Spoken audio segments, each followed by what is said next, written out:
engineer Marcus Webb and Valthari scientist Dr. Lissa Ventel were conducting routine orbital survey operations around the uninhabited planet Ceres 7 when their research vessel suffered catastrophic cascade system failure.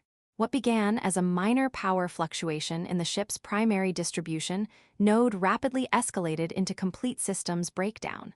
Within minutes, navigation went offline.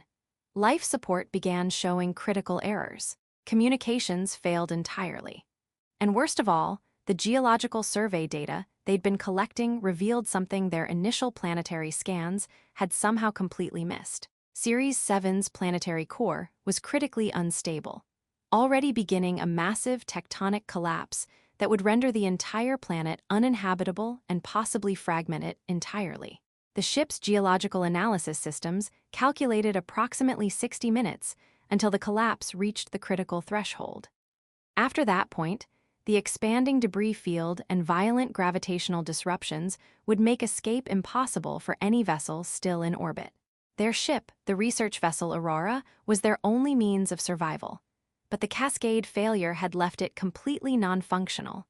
Engines offline, navigation systems destroyed, even basic maneuvering thrusters were unresponsive. They were in temporarily stable orbit, but once the planetary collapse began accelerating, that stability would vanish in minutes. They needed to repair the ship. They needed to accomplish repairs in under 1 hour. And they needed to do it with severely limited tools, no available spare parts, and systems so catastrophically damaged that standard repair procedures wouldn't come close to working. Marcus was human, trained in practical engineering with years of hands-on experience, naturally good at improvising solutions using whatever materials were available, accustomed to working under significant pressure, but not usually with this level of immediate existential threat. Lissa was Valthari, brilliant theoretical scientist with exceptional ability to understand complex systems and identify root causes of catastrophic failures, but limited practical hands-on repair experience. Her species' deeply ingrained risk aversion instincts made working under extreme time pressure physiologically and psychologically challenging. They'd worked together for 3 months on this survey mission, professional relationship characterized by mutual respect, but they weren't particularly close personally. Different species, fundamentally different cognitive frameworks, different communication styles that sometimes created friction even when both were genuinely trying to cooperate effectively. Now they had 60 minutes to overcome all those differences and repair an impossibly damaged ship. Or they would both die when the planet collapsed beneath them. Marcus immediately began comprehensive damage assessment, moving through the ship's interconnected systems with practiced efficiency.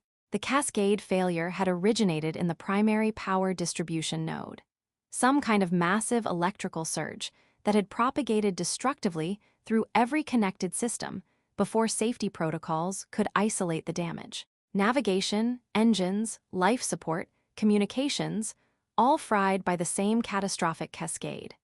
We need to completely bypass the primary distribution node and reroute all essential power through the secondary backup systems, Marcus explained, already pulling access panels and physically examining the damaged circuitry.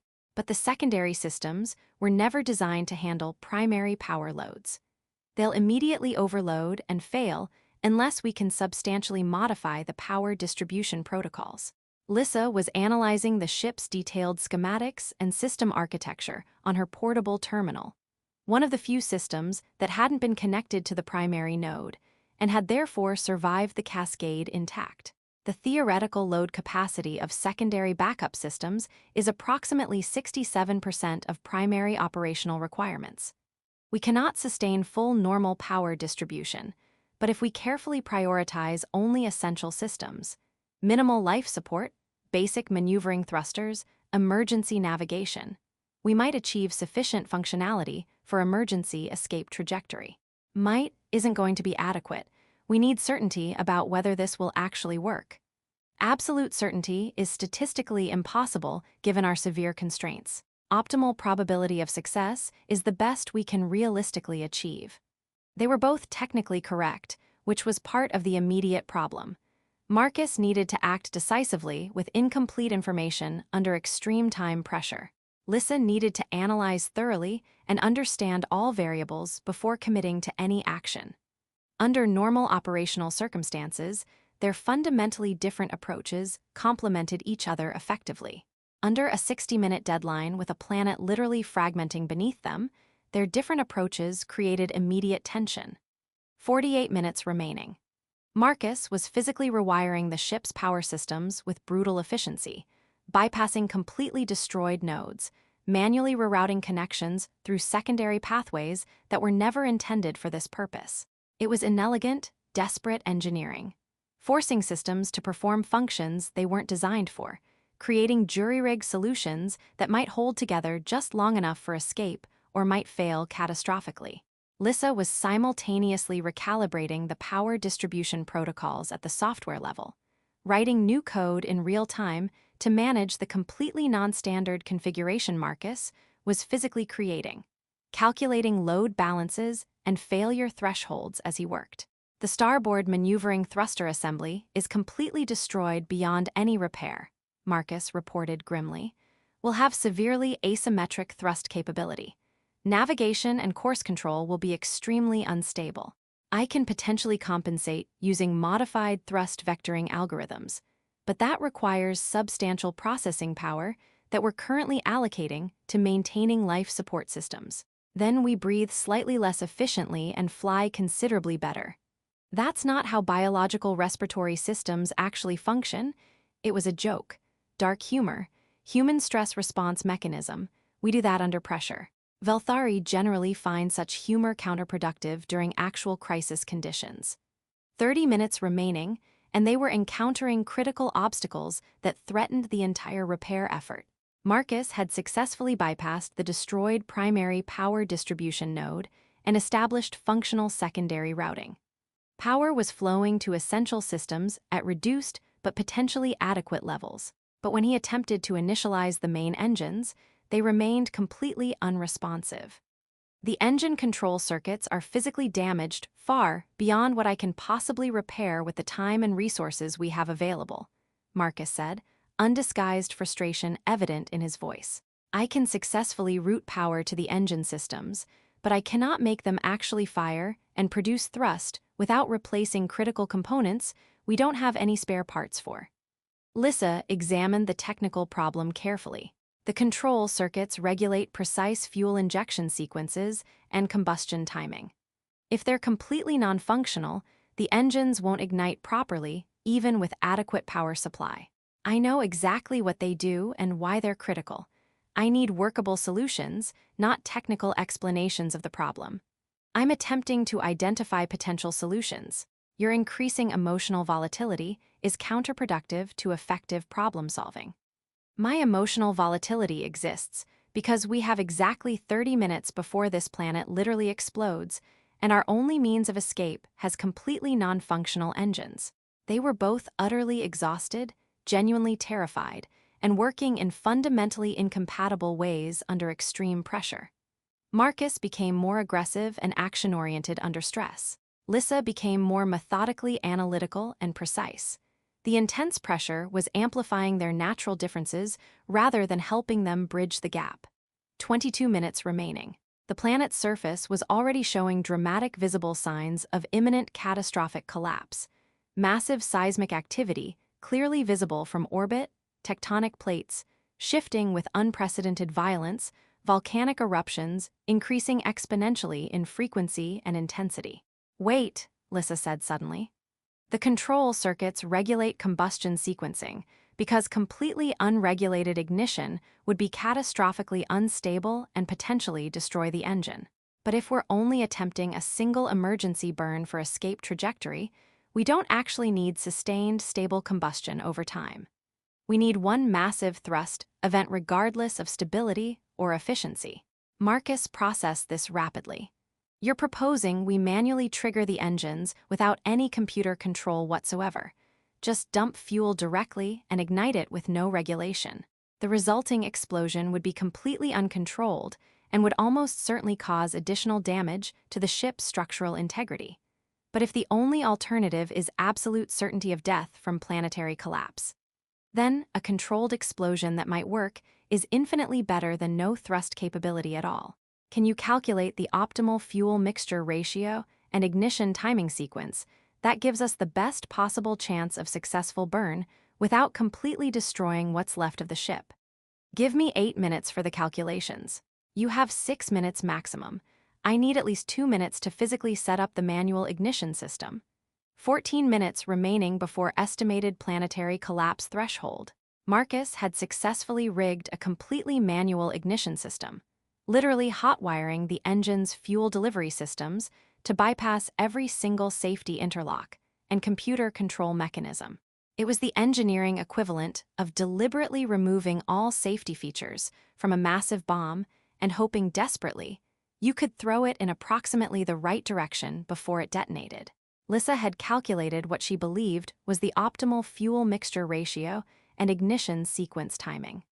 This approach will function exactly once. If the engines don't achieve sufficient thrust on the first ignition attempt, we won't have adequate time or remaining resources for any second attempt. Completely understood. Let's secure ourselves in the command seats and hope that whatever deities our respective species traditionally acknowledge are paying attention. Velthari culture is predominantly secular and doesn't typically. That was another stress response joke. Please just come on. They secured themselves in the command seats using the emergency restraint systems. The ship's navigation capability was still barely functional at minimal levels, but Lissa had managed to program a theoretical escape trajectory based on severely asymmetric thrust and completely uncontrolled engine burn characteristics. It wasn't elegant or particularly safe by any normal standard, but it represented their only possible chance of survival. 7 minutes remaining before critical threshold. The planet below them was now visibly beginning to fragment in real time.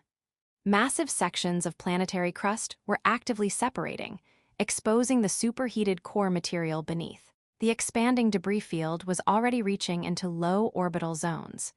If we wait significantly longer, the debris field density will make any escape trajectory statistically impossible, Lissa stated with forced calm. Then we don't wait any longer. Initiating manual ignition sequence. Now, Marcus triggered the completely jury-rigged ignition system. For 3 eternal seconds, absolutely nothing happened. Then the engines exploded violently to life. Not the smooth, controlled burn they were carefully designed to produce, but a barely contained detonation that slammed them brutally back into their seats with overwhelming force. The entire ship shuddered and groaned. Every remaining alarm system blared urgent warnings. Systems that had been barely holding together began failing catastrophically from the extreme stress, but they were moving, accelerating rapidly away from the collapsing planet at speeds that should have torn their improvised repairs completely apart, but somehow, impossibly, didn't quite. Lissa was desperately fighting with the crippled navigation system, attempting to keep them approximately on the calculated trajectory despite severely asymmetric thrust and completely uncontrolled engine burn characteristics. We're deviating 7.3 degrees from the optimal calculated trajectory. Doesn't matter right now, just keep us moving directly away from that planet. The violent engine burn lasted 43 seconds before complete fuel exhaustion forced automatic shutdown. They were coasting now purely on momentum, but they had achieved minimum escape velocity. Barely, but sufficiently.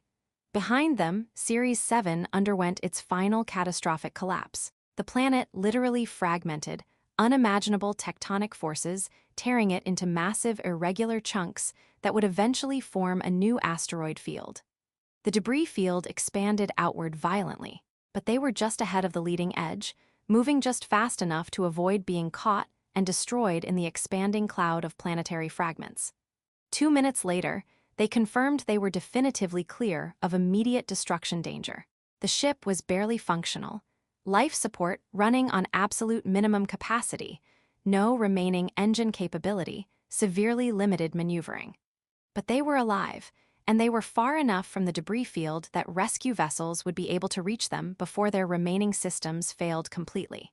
Marcus and Lissa sat in the heavily damaged command deck, both far too exhausted to move, silently watching the expanding debris field that had been Series 7 just minutes earlier. "We actually did it," Marcus said, his voice hoarse from sustained stress and physical exertion. We survived. Statistical probability of success using our approach was calculated at less than 30%, Lissa responded quietly. We substantially exceeded expected outcomes.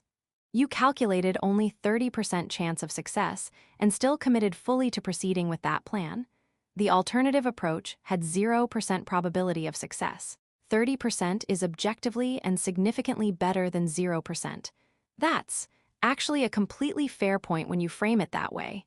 They sat in silence for a long moment, processing what they'd just survived.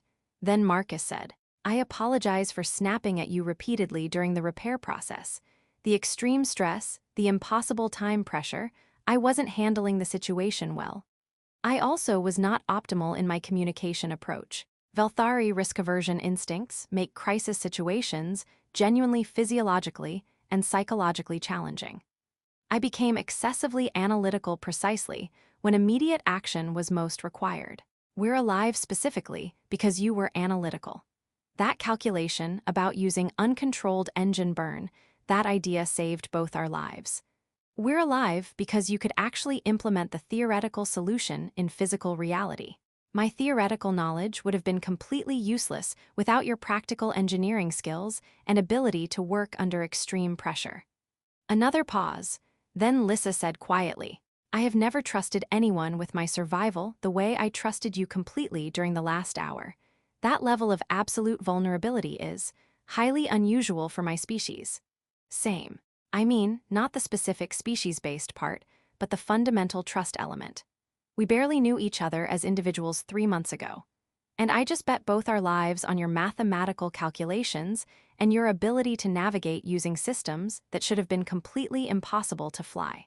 Years later, when they told the story of surviving Series 7's catastrophic collapse, they both consistently emphasized the same crucial points. "We had exactly 60 minutes, Marcus would explain to audiences. "An impossible deadline, catastrophically damaged ship, and a fragmenting planet making successful escape more difficult with every passing second. We survived specifically because we learned to trust each other absolutely and completely under the most extreme pressure either of us had ever experienced. My practical engineering skills, combined with her theoretical knowledge and analytical capabilities, working together despite fundamentally different cognitive frameworks and communication styles. Neither of us could possibly have survived alone. The severe time pressure eliminated any realistic possibility of extensive debate or careful second-guessing of decisions," Lissa would add. "We were forced to trust each other's specific areas of expertise absolutely, work in parallel on highly interdependent problems, and commit fully to plans with statistically unacceptable risk profiles, because the only alternative was guaranteed death. That shared experience created a bond between our species that decades of formal diplomatic negotiations could never have achieved. The planet was doomed in 60 minutes. Our only hope was repairing the ship in time," became their story. Not just about technical problem-solving or engineering improvisation under pressure, but about how two fundamentally different individuals from different species learned to trust each other completely when survival demanded it. Sometimes the most important discoveries aren't about planets or scientific data. They're about learning that different approaches to problems aren't obstacles to overcome. They're complementary strengths that become powerful when combined through genuine trust and cooperation. Marcus had provided practical implementation skills and ability to act decisively with incomplete information. Lissa had provided analytical frameworks and ability to identify solutions others wouldn't see. Together, working under impossible pressure with no margin for error, they'd achieved what should have been statistically impossible. Not because they were exceptional individuals, though their skills certainly mattered, but because they'd learned in 60 desperate minutes to trust each other absolutely, value their differences as complementary strengths rather than frustrating obstacles, and work together toward survival rather than letting their different approaches create paralyzing conflict. The ship had been impossibly damaged. The planet had been literally fragmenting beneath them, and through desperate cooperation under unimaginable pressure, they'd survived.